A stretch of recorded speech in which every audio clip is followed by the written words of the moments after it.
History of Suzuki motorcycles. Suzuki is another company from 4 major Japanese companies to produce motorcycles varying from cruisers and dual sport motorcycles to the legendary GSXR family.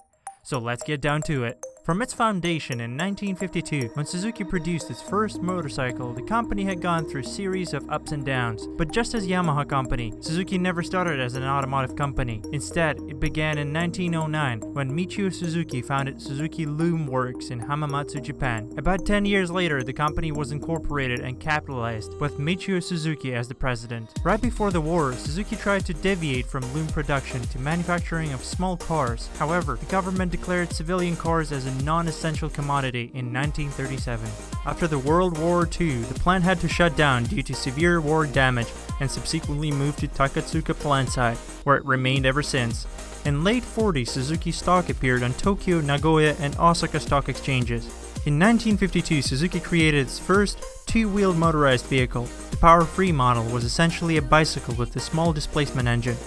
It wasn't up until 1953 when Suzuki introduced its first 60cc motorcycle that featured double sprocket mechanism and 2-speed transmission. This motorcycle gained enough attention to influence the company leadership to change the name to Suzuki Motor Company Limited in 1954. Since then, Suzuki's primary market was the production of motorcycles and the civilian passenger vehicles. In 1955, Suzuki introduced Khalida COX, which was a 125cc 4-stroke single-cylinder motorcycle with a steel frame and 3-speed transmission, as well as Khalida ST, which was a 2-stroke version of COX. In 1959, Suzuki introduced Khalida Cell Twin, which was a 125cc 2-cylinder 2-stroke motorcycle. However, not everything went well for Suzuki, as later the same year, on September 26, 1959, the assembly line got totally destroyed by Typhoon Vera, which currently remains the strongest and the deadliest typhoon to ever struck Japan. 1960s became an important decade for Suzuki as it entered Grand Prix racing under the name of Khalida in 1960, and then a year later under the brand name Suzuki in 125 and 250cc classes. In 1963, Mitsuo Ito makes history as the first Japanese rider to win the Isle of Man, which led to subsequent victories of Suzuki in Riders and Manufacturers Championships. The same year, US Suzuki Motor Corporation was opened in Los Angeles. In 1967, Suzuki Company decided to expand its production by opening the first assembly plant outside Japan, creating Tai Suzuki Corporation Limited. The next year, Suzuki decided to withdraw from the World Grand Prix due to changes in the FIM rules despite the fact that they won 1967 season. It wasn't until 1970 when Joel Robert won 250cc World Motocross Championship for Suzuki. This is the first year after a 3-year break. In 1971, the GT750 two-stroke surprises people with its 3-cylinder liquid-cooled engine. In North America, it's nicknamed the Water Buffalo, in the UK the Column Kettles. Although the bike is quite advanced in many ways and inspires a line of smaller air-cooled triples like GT380 and GT550, it's clear that pollution control legislation will limit the use of two-strokes as street motorcycles. In 1974, the RE5 is the first Japanese motorcycle with a rotary engine. It costs a fortune to develop, and while it's not bad, it's a commercial disaster. After 2 years, the company abandons the project, and there are rumors that tooling was dumped into the sea so that Suzuki managers would never have to see it again. The same year, RM125 introduced its production version of the works machine RA75, on which Gaston Rayher won 125cc World Motocross GP Championship. From 1975 to 1984, Suzuki dominates this class 10 years in a row with Gaston Rayher, Akira Watanabe, Harry Everts, Eric Gabors, and Michel Rinaldi. In 1976, Suzuki introduced its GS750 and GS400, which were the first 4-stroke machines from Suzuki in over 20 years. Pops Yoshimura enters the GS750 for the first time in the AMA Superbike series, wins at Laguna Seca Raceway. 2 years later, Suzuki introduced its first leader bike, GS1000E. The same year, a Yoshimura GS1000, ridden by Californians Mike Baldwin and Wes Cooley, wins the first Suzuka 8-hour endurance road race. In 1981, German designer Hans A. Muth uses the motif of a samurai sword to create the original GSX 1100S Katana, a motorcycle that typifies Suzuki. The next year, Italian Franco Uncini, riding a Roberto Gallina racing team RG Gamma motorcycle, takes the Grand Prix Championship in 500cc class. Suzuki wins the manufacturer's title for the 7th consecutive year. In 1985, Suzuki released the race-inspired replica, the RG500 Gamma. It featured the same square 4-cylinder layout as the factory Grand Prix bikes.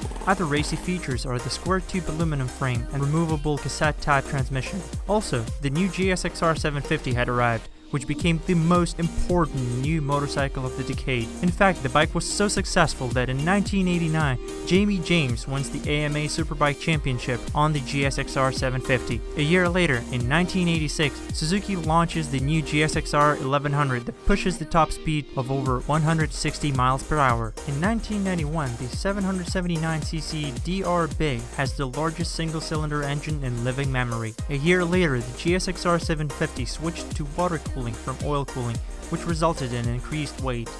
In 1993, Kevin Schwantz, in a race against Wayne Rainey, pulled a victory for Suzuki in 500cc World Championship. However, it didn't leave him victorious. "I'd rather not win in this way," he said, referring to the career-ending injury of his arch-rival Wayne Rainey. In 1996, Suzuki updated their GSXR 750. They called the new Gixxer the Turning Point model, thanks to its twin-spar frame instead of the older double-cradle frame. The engine was also redesigned and featured three-piece crankcases, chrome-plated cylinders, and a side-mount cam chain, as well as a Suzuki Ram Air Direct. In 1998, Suzuki introduced the legendary Hayabusa. The 1299cc sport bike became the fastest production motorcycle in 99 to 2000 model years. It immediately won claims as the world's fastest production motorcycle with a top speed of 188 to 194 miles per hour, or 303 to 312 kilometers an hour. Besides its speed, the Hayabusa has been lauded by many reviewers for its all-around performance, and that it does not drastically compromise other qualities like handling,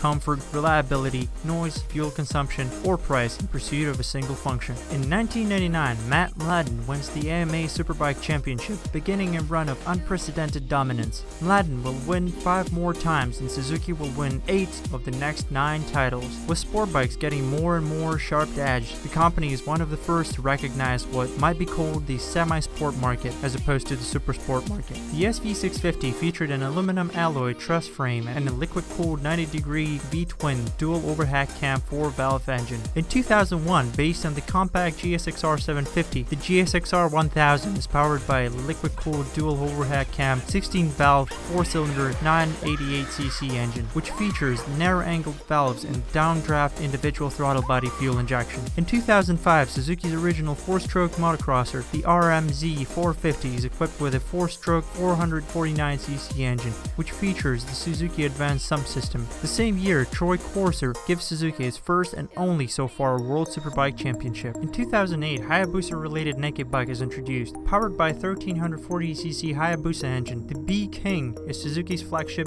big naked bike. Suzuki says it has top-ranked power output in the naked category. From 2009 to early 2011, Suzuki decides not to import any sport bikes to America due to economic downturn. In racing, the team was sponsored by Rizla since 2006 and was known as Rizla Suzuki MotoGP team. On November 18, 2011, however, Suzuki announced that the GP racing was suspended, partly due to natural disasters and recession, until 2014. In 2012, 1 millionth commemorative edition GSXR 1000 model celebrates a million motorcycles produced in the Suzuki GSXR series since 1985. The following year, 50th anniversary special edition GSXR 1000 model celebrates Suzuki's 1963 entry into the US motorcycle market. In late 2014, after 2 years suspension since 2012, Suzuki announced that Suzuki factory team is coming back to MotoGP 2015 racing season. In November 2015, Suzuki finally revealed its all-new GSXR 1000 that was meant to directly compete with already existing 2015 Yamaha R1 and Ducati 1299 Panigale. 6th generation GSXR 1000 is also the highest spec ever, with multi-mode traction control, rider modes, ABS, ride-by-wire throttle, bi-directional quick shifter, an all-new engine, and all-new chassis inspired directly by MotoGP race bike. Also, the updated GSXR 600 will be presented to the public in March 2016. The bike will feature updated chassis and engine. According to Suzuki, there won't be a lot of variations of the bike since Suzuki is aiming to offer the purest riding experience that it can provide to its